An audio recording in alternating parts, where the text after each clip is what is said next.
Hello students, welcome to the lecture number 17. Today we will be starting to analyze electromagnetic attraction types of relay. ये क्या होते हैं electromagnetic attraction type of relay, हम यहाँ से शुरुआत करेंगे। हमने लास्ट लेक्चर में आपको बताया था कि क्लासिफिकेशन किया था, उसके बाद इलेक्ट्रोमैग्नेटिक अट्रैक्शन टाइप था, इंडक्शन टाइप था। तो आज का वीडियो है इलेक्ट्रोमैग्नेटिक अट्रैक्शन टाइप। तो कितने टाइप के होते हैं, सबसे पहले आप इसको नोट कर लीजिए। 4 टाइप के होंगे electromagnetic attraction type of relay. A plunger type, B hinged armature type, फिर आएगा C, this is C balanced beam type relay, और डी सबसे लास्ट में आएगा आपका ये polarised moving iron type of relay. इनका डायग्राम मैंने पहले से अपने इसमें बोर्ड पर बना के रखा है ताकि आपको समझाने में आसानी हो मुझे। तो सबसे पहले बात करते हैं प्लंजर टाइप रिले। अभी देखो रिले की ही बात करेंगे, रिले के बाद जो बात करते हैं वो आती है सर्किट ब्रेकर की। तो ये चाहे ये चारों जो टाइप्स हैं ये क्या काम कर रहे हैं वो देखिए। इन चारों टाइप्स में क्या क्या है। ये ब्लैक कलर का जो आपको ये वाला पार्ट दिख रहा है ये एक आयरन कोर है, और ये जो ब्लैक कलर की ये वाली जो ये अंदर की जो ब्लैक बार दिख रही है ये अंदर से हॉलो है मतलब, और ये एक प्लंजर लगा हुआ है जो कि एक कंट्रोल स्प्रिंग, ये स्प्रिंग से इसको खींच रही है। तो ये जो स्प्रिंग इस पे फोर्स लगा रही है इसको हम बोलते हैं फोर्स, कांस्टेंट फोर्स है ये, रिस्ट्रेनिंग फोर्स। यानी कि ये प्लंजर इस यहाँ पर इस स्प्रिंग के माध्यम से सदा हुआ है, ठीक है। अब अगर कोई ताकत इसको खींचेगी तो ये प्लंजर इस हॉलो रॉड के अंदर ऊपर तरफ खिंच के चला जाएगा, और अगर ये ऊपर खिंच के जाएगा तो क्या होगा, इसके ये जो 2 कॉन्टैक्ट्स हैं ये इन 2 कॉन्टैक्ट्स को टच हो जाएंगे, और जैसे ये 2 कॉन्टैक्ट्स इन 2 कॉन्टैक्ट्स को टच हो जाएंगे जो कि फिक्स कॉन्टैक्ट हैं, और ये दोनों प्लंजर के मूविंग कॉन्टैक्ट हैं। जब ये दोनों कॉन्टैक्ट इन दोनों कॉन्टैक्ट को टच होंगे तो यहाँ से जो सर्किट, ये यहाँ से फिर सर्किट ब्रेकर को इशारा मिलेगा। यानी आपको याद होगा वो जो डीसी सप्लाई का कनेक्शन पूरा हो जाएगा, और फिर मेन प्लंजर जो कि मेन लाइन कहीं और बनी हुई है वो आपका कनेक्ट होगा। तो यहाँ पर सिर्फ और सिर्फ रिले के बारे में बात हो रही है कि रिले का प्लंजर कैसे, रिले का जो प्लंजर है वो कैसे कॉन्टैक्ट्स को कनेक्ट करके सर्किट ब्रेकर को इशारा देगा। बराबर, ये बात आपको समझ में आई। अब यहाँ देखिए, तो ये है आपका वोल्टेज और करंट इनपुट। अब इस कॉइल में ये वाली जो ब्लू कलर की कॉइल है, इस कॉइल में आपको यहाँ पे करंट या वोल्टेज फ्लो होगा नॉर्मल से ज़्यादा, यानी कि जब फॉल्टिंग कंडीशंस होंगी, नॉर्मल से जब ज़्यादा करंट या वोल्टेज आएगा इन दोनों टर्मिनल्स पर, तब क्या होगा, इस पूरे सर्किट के अक्रॉस, इस मैग्नेटिक कोर के अक्रॉस एक मैग्नेटिक फ्लक्स क्रिएट होगा, चाहे वो अल्टरनेटिंग करंट मैग्नेटिक। अब सबसे बड़ी बात ये, इलेक्ट्रोमैग्नेट अट्रैक्शन टाइप जो रिलेज होते हैं स्टूडेंट्स, वो एसी के लिए भी हैं एंड डीसी के लिए भी हैं। अब एसी की वजह से कुछ डिसएडवांटेजेस हैं, वो हम समझेंगे आगे। तो अभी क्या हुआ कि मैग्नेटिक बिहेवियर क्या होता है, मैग्नेटिक बिहेवियर क्या होता है कि जैसे ही यहाँ पर एक magnetic field, AC alternating magnetic field मतलब रोटेटिंग मैग्नेटिक फील्ड होगी, जो कि किसकी वजह से प्रोड्यूस हुई है, इस कॉइल में फ्लो होने वाले करंट या वोल्टेज के करंट की वजह से, और उसकी वजह से ये जो प्लंजर है ये अट्रैक्ट होगा ऊपर तरफ, और ये प्लंजर अंदर घुस जाएगा, और अंदर घुसेगा, और जैसे ही इस V और I की वैल्यू कम होगी तो ये वापस आ जाएगा। अब क्या होता है कि हम ये कहेंगे कि ये जो फोर्स डेवलप्ड है इसको बोलते हैं force controlling force F of C, और ये है फोर्स रिट्रेनिंग फोर्स या फिर हम कहें इसको अलग अलग नाम बोल सकते हैं, ये हम पुशिंग फोर्स भी कहते हैं इसको रिट्रेनिंग फोर्स बोल दिया, या इसको डिफ्लेक्टिंग फोर्स बोलते हैं, और इसको जो ये कंट्रोलिंग के साथ इसको रिस्ट्रेनिंग फोर्स ही बोल सकते हैं अभी तो फिलहाल, ये कांस्टेंट है। तो अगर कंट्रोलिंग फोर्स रिस्ट्रेनिंग फोर्स से ज़्यादा होगा तभी ये मूवमेंट ऊपर तरफ होगा, और ये मूवमेंट तब ऊपर होगा उसके लिए हम सेटिंग्स करते हैं वोल्टेज और करंट इनपुट्स के लिए, ठीक है। अब इसमें प्रॉब्लम क्या है, इस पूरे के पूरे सिस्टम में प्रॉब्लम ये है कि ये मैग्नेटिक फील्ड जो है ये करंट पर डिपेंडेंट है, और ये जो फोर्स है अल्टीमेटली ये करंट पर डिपेंडेंट है, और फोर्स जो है ये डायरेक्टली प्रोपोर्शनल टू हो जाएगा करंट स्क्वायर। मतलब हमें अगर कोई फोर्स पैदा करना है तो करंट स्क्वायर, और करंट अगर ज़्यादा होगा कॉइल में स्टूडेंट्स तो आप जानते हो कि कॉइल में हीटिंग हो सकती है। डीसी की केस में तो चलो ठीक है ये मैग्नेटिक फील्ड अट्रैक्ट ही करेगा, लेकिन एसी के केस में क्या होगा, बार बार अट्रैक्ट भी करेगा रिपल भी करेगा, क्योंकि फ्लक्चुएटिंग मैग्नेटिक फील्ड होगी तो अट्रैक्ट भी करेगा और रिपल भी करेगा। तो इसकी वजह से यहाँ पर बार बार प्लंजर ऊपर नीचे होगा,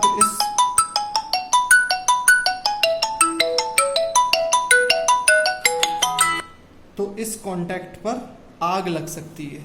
ओके, तो ये आग ना लगे, इस कांटेक्ट पर आग ना लगे बिल्कुल भी, इसके लिए हमें क्या करना होगा। अब इसके ये मतलब एसी के केस का ये एक डिसएडवांटेज हो गया। एडवांटेज क्या, अब ये तो एक डिसएडवांटेज यहीं पे निकल आया है, उसको एडवांटेज में कन्वर्ट कैसे करना है, this is the next issue. अब आप बात करते हैं hinged armature type relay, second number की। हिंज्ड आर्मेचर मतलब एक ये देखो इस टाइप से एक हिंज है, इस हिंज में क्या हो रहा है ये, अच्छा स्टूडेंट्स ये आपको मैंने समझा दिया है, ये आपको ड्रॉ करना है और ये आपके एग्जाम में आ सकता है ना। What are the different types of electromagnetic relay, तो प्लंजर टाइप रिले का डायग्राम ये आप बनाएंगे। अब हिंज्ड आर्मेचर में साफ साफ दिखता है ये हिंज है। अब ये हिंज क्या है, ये आर्मेचर है, मूविंग आर्मेचर, ये है मूविंग आर्मेचर। ये देखो हर जगह आपको ना ये ऐसे कॉन्टैक्ट दिख रहे हैं, मूविंग कॉन्टैक्ट। काम क्या होना है, अल्टीमेटली इस कॉइल में करंट जाएगा और यहां पर इसके अक्रॉस मैग्नेटिक फील्ड डेवलप हो रही है, और ये मैग्नेटिक फील्ड एसी और डीसी के केस में इस मूविंग कॉन्टैक्ट को पुश करने का काम कर रही है नीचे की तरफ, जिसकी वजह से अगर ये इस कॉन्टैक्ट को टच हो जाएगा तो फिर फिक्स कॉन्टैक्ट को टच हो जाएगा, तो फिर यहां से आगे सर्किट ब्रेकर को इंफॉर्मेशन जाएगी। तो इस तरीके के भी आर्मेचर में ये डिपेंडेंसी है आई की तरफ और वोल्टेज की तरफ। तो यहाँ पर भी एक ये भी एक सपोर्ट से ये जो कांटेक्ट है इसमें बस एक ही डिफरेंस हो गया कि यहाँ पर भी हमें इसको सपोर्ट देना पड़ेगा, ये मैंने नहीं दिया है। तो हम यहाँ पर एक स्प्रिंग से सपोर्ट दे सकते हैं जिसको हम बोलेंगे कंट्रोल स्प्रिंग। तो यहाँ पर force is directly proportional to current square रहेगा, और वही डिसएडवांटेज रहेगा यहाँ पर भी कि अगर करंट ज्यादा हो जाएगा तो क्या होगा, हीटिंग प्रॉब्लम्स आएंगी, और एसी के केस में अट्रैक्शन एंड रिपल्शन। सी नंबर की बात करूं मैं, सी नंबर की बात करूं तो सी नंबर पे आ रहा है मेरा बैलेंस्ड बीम टाइप। चीज वही है, कंट्रोल स्प्रिंग है, ये कांटेक्ट है, कुल मिला के ये मूविंग आर्म, ये जो आप देख रहे हो ये आर्मेचर है, ये वाला। लेकिन अब इस बार यहां पर दो कॉइल्स हैं अरेंजमेंट में। एक है आपकी आई ए जिसको हम बोलते हैं रिस्ट्रेनिंग कॉइल, एक है आपकी आई बी जिसको हम बोलते हैं ऑपरेटिंग कॉइल। होगा क्या कि आई ए और आई बी की वजह से एक मैग्नेटिक फील्ड क्रिएट हो रही है सर्किट में, और ये आई ए और आई बी की वजह से जो मैग्नेटिक फील्ड क्रिएट हो रही है ये आई ए और आई बी अपोजिट डायरेक्शन में है। तो क्या होगा इससे, हम जो नेट करंट की बात करेंगे फोर्स, अब ये क्यों किया हमने, ताकि हम देख रहे हैं कि force is directly proportional to current, तो अब हम करंट कैसे कम कर सकते हैं। तो ये एक थोड़ा सा एडवांटेजियस हो जाएगा कि F is directly proportional to I B minus I A the whole square. हमने एक नेट करंट को कम करने की यहाँ पर कोशिश की है, बाकी कॉन्सेप्ट बिल्कुल वही है कि हम करंट फ्लो कर रहे हैं, करंट अगर अपनी एक वैल्यू से डिफ्लेक्शन IB माइनस ए के डिफ्लेक्शन में चेंजेस आएगा तो ये कॉन्टैक्ट पे अट्रैक्ट होगा।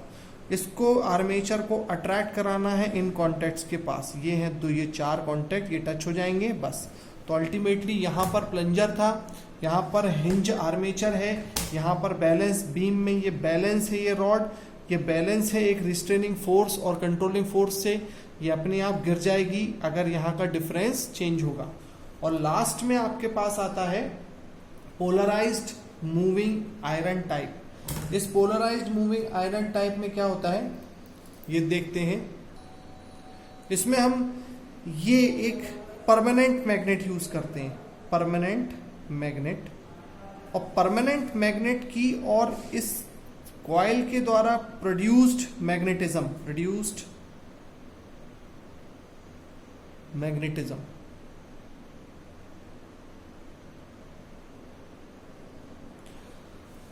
प्रोड्यूस्ड मैग्नेटिज्म के बीच का जो डिफरेंस है उसकी वजह से क्या होगा, ये जो कॉइल है आपका ये मूविंग कांटेक्ट है, इसके डिफरेंस में जब भी कोई डिफरेंस आएगा इस करंट के और इसके भी बैलेंस में है, और जैसी करंट ज़्यादा या कम होगा तो ये जो है ये अट्रैक्ट करेगी इस तरफ और इस तरफ।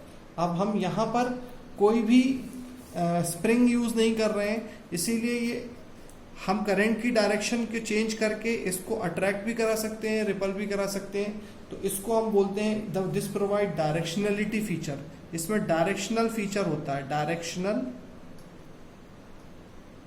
फीचर, ठीक है। तो इस टाइप से आपको एक्सप्लेन करने हैं स्टूडेंट्स। मैं एक नोट्स के फॉर्म में भी आपको शेयर करने की कोशिश करूंगा, लेकिन आपको बेसिकली ये समझ में आना चाहिए कि कॉन्सेप्ट क्या है। अब डिसएडवांटेज क्या है सारे रिलेज में, आप ये सब नोट कर लीजिएगा अभी। अब डिसएडवांटेज क्या है रिलेज में, ये मैं अभी समझाने की कोशिश करता हूँ। ये इलेक्ट्रोमैग्नेटिक का डिसएडवांटेज क्या है। डिसएडवांटेज ये है कि हम देखते चले आ रहे हैं कि हमारा जो फोर्स है, एक है फोर्स रिस्ट्रेनिंग, इसको हम बोल रहे हैं रिस्ट्रेनिंग फोर्स,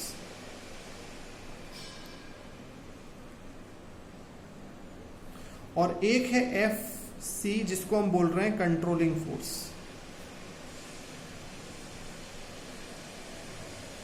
तो जो रिस्ट्रेनिंग फोर्स है ये आपका कांस्टेंट है, ठीक है। तो मैं एक वेवफॉर्म ड्रॉ करता हूं पहले। ये है मेरा रिस्ट्रेनिंग फोर्स FR, जिसको मैंने कांस्टेंट बना दिया।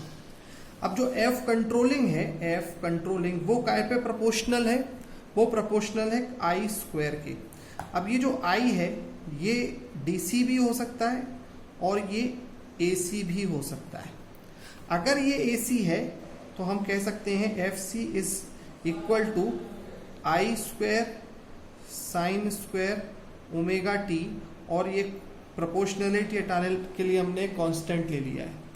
तो F कंट्रोलिंग हो जाएगा कि I स्क्वायर,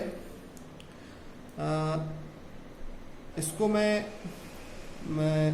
खोल के साइन स्क्वायर ओमेगा टी को मैं लिख सकता हूँ 1 माइनस कॉस 2 ओमेगा टी। तो ये हो जाएगा I स्क्वायर माइनस के into I maximum sign square omega T लिखना चाहिए मुझे, के IM स्क्वायर और माइनस के IM square cos 2 omega T और डिवाइडेड बाय 2, तो यानी दोनों में आ जाएगा 1/2, ठीक है ना। ये मैंने फॉर्मूला लगा दिया। तो ये वाली वैल्यू तो होगी मेरी कांस्टेंट,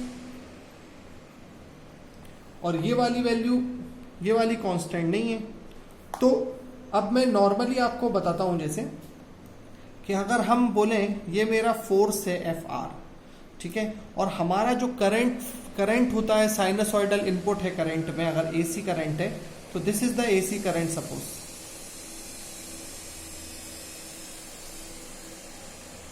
तो ये वो कंडीशन है जब हमारा AC करंट I इतना कम है कि रिस्ट्रेनिंग फोर्स जो डेवलप हो रहा है वो ज़्यादा है, तभी तो ये नॉर्मल कंडीशन है ना। हम रिस्ट्रेनिंग फोर्स से जब ज़्यादा हो जाएगा हमारा डेवलप्ड फोर्स, तभी तो हमारा FC for operation of relay, FC should be greater than FR। FC जो है वो ग्रेटर देन FR होगा, तभी तो रिले विल ऑपरेट।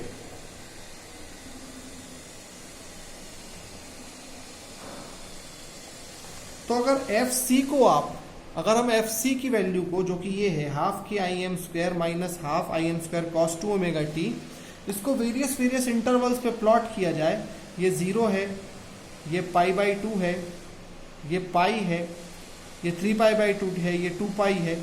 तो अगर आप यहाँ प्लॉट करेंगे तो इन दोनों वैल्यूज को माइनस करने के बाद आपको एक ऐसा कर्व मिलेगा इस टाइप का।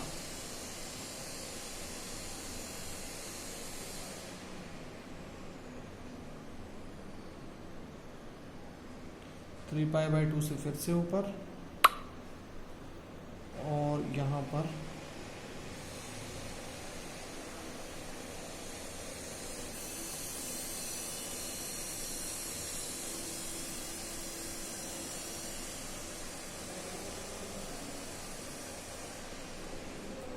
ये। इस कर्व का क्या मतलब समझ में आ रहा है आपको, ये मैं आपको समझा देता हूँ। जैसे सपोज करो cos π/2 ओमेगा टी में अगर मैंने π/2 पुट किया तो क्या मिलेगा, cos π क्या होता है, माइनस 1 होगा ना, तो ये माइनस माइनस प्लस हो जाएगा, तो हाफ KIM स्क्वायर प्लस ये वाली वैल्यू, तो प्लस होके F कंट्रोलिंग एक रिस्ट्रेनिंग फोर्स से ऊपर निकल गया। कहने का मतलब ये है कि कंट्रोलिंग फोर्स रिस्ट्रेनिंग फोर्स से इस पॉइंट पर यहाँ ज़्यादा है, यहाँ ज़्यादा है, यहाँ ज़्यादा है, यहाँ ज़्यादा है, मतलब FC is greater than FR, FC is greater than FR। तो अगर मेरा कोई करंट जनरेट हुआ, ये जो करंट है मेरा, अगर आप ये सोच रहे हो कि सर आपने ये FR से ज़्यादा क्यों कर दिया, इसको ये ज़्यादा इसलिए कर दिया मैंने, बेटा इधर आओ। तो यहाँ जहां पर कंट्रोलिंग फोर्स, अगर अब ये करंट जब इंक्रीज होगा, ये जो नॉर्मल करंट था, मैं मान लेता हूं कि इस समय मेरा ये वैल्यू अगर कम भी होता, ये सपोज करो ये मैं माइनस करके मैंने ये जो ज्यादा कर्व बना दिया है, मैं मान लेता हूं आप लोगों की बात कि चलो ये इतना होता, पहले ये कर्व मैं ऐसा बना देता हूं, ये वैल्यू भी इतनी होती जो बीच बीच में आती। चलो ये करंट जब इंक्रीज होता तब तो ये फोर्स भी इंक्रीज होता ना, ठीक है। तो जब ये फोर्स इंक्रीज होके ऊपर आता, ऐसा ऊपर आता, तो हो क्या रहा है कि AC करंट में हमें ज्यादा फोर्स की वजह से हमारा ट्रिप कॉइल जो है वो प्लंजर खिंच रहा है और जब को फोर्स नीचे हो रहा है तो वापस आ रहा है। तो there is a generation of vibration, there is a generation of vibrations.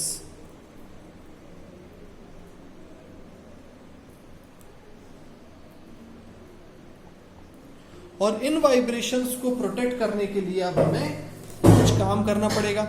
तो ये डिसएडवांटेज आ रहा है हमें प्लंजर और ये जो सारे मेथड्स में AC के केस में। और अगर वाइब्रेशन ऐसे ऐसे होगा, आप खुद सोचो, ये मेरा ये कांटेक्ट है और ये मेरा प्लंजर है, अगर कोई ये हॉलो याद करो, ये वाला पोर्शन, अगर ये प्लंजर ऊपर नीचे ऐसे से खिंचेगा और इससे टकराएगा और फिर रिलीज होगा, टकराएगा और फिर रिलीज होगा, तो यहाँ पर क्या होगा, स्पार्किंग भी प्रोड्यूस होगी ना। तो पहले तो वाइब्रेशंस हो रहे हैं और फिर दूसरा हो रहा है स्पार्किंग एट कॉन्टेक्ट्स।